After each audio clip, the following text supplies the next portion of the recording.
Баршаңызға сәлем. Бүгін тортты қалай тегіс қаптау керектігін үйренетін боламыз. Тортты тегіс қаптаудың да бірнеше түрлері бар. Бүгін мен сол оңай түрін үйрететін боламыз сіздерге.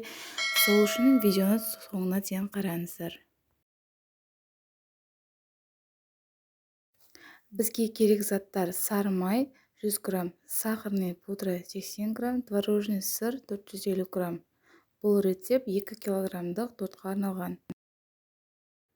Бұл кремді жасауда ең бірінші ереже: біздің сары майымыз бөлме температурасында балқып тұру керек, яғни қатты еріген күйде емес және қатты мұздатылған күйде болмау керек.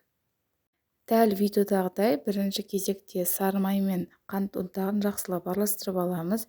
Және де тағы да ескеретін жағдай: творожный сырымыз холодильникте мұздай күйінде болғаны дұрыс. Барлығын біркелкі массаға келгенше жақсылап араластырып аламыз.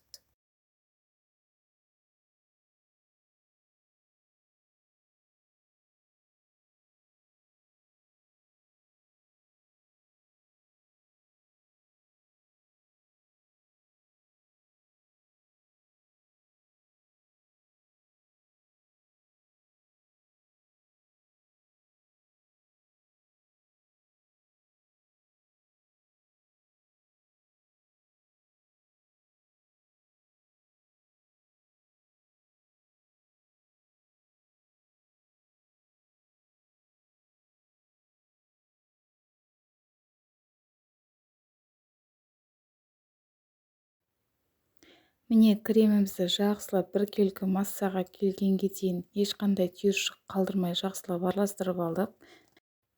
Енді холодильниктегі тортымызды алып, осындай шетіндегі артық қалдық немесе түйіршіктерін алып тастаймыз. Себебі қазір біз тортты қаптаған кезде кедергі болуы мүмкін.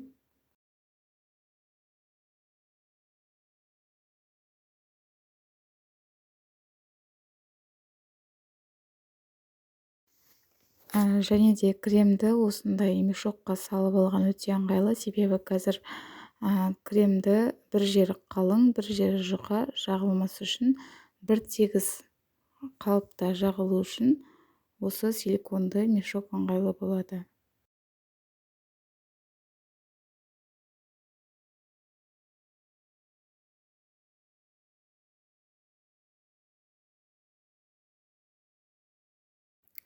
Кремді тортқа дәл осы видеодағыдай жағып алған ыңғайлы.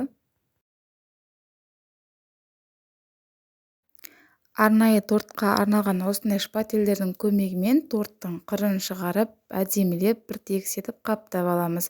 Егер сіздерде бұндай шпатель болмаса, барлығының орнын алмастыруға болады. Үйде қандай осындай ұқсас заттар болады, солармен пайдалануға болады.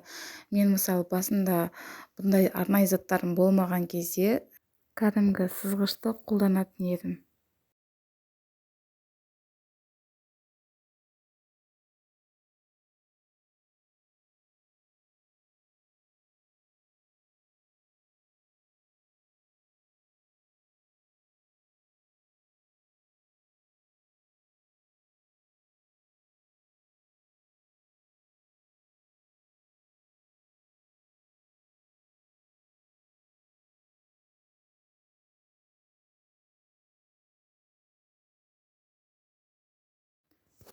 Міне осылай қырын шығарып, бірнеше рет тегістеп, дәл осындай тегістеп шығарып алуларыңызға болады.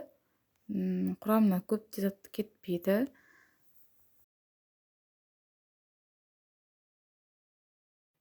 Ал торттың бетін өз қалауларыңыз бойынша безендіре берсеңіз болады. Жеміс-жидекпен де безендірсеңіз болады. Ал менде осындай безелер болды. Мен солармен безендірдім. Дәл осындай безені сіз де дайындап көргіңіз келсе, жоғарыдағы сілтеме арқылы менің келесі видеома өтіңіз және сіз де жасап көріңіз.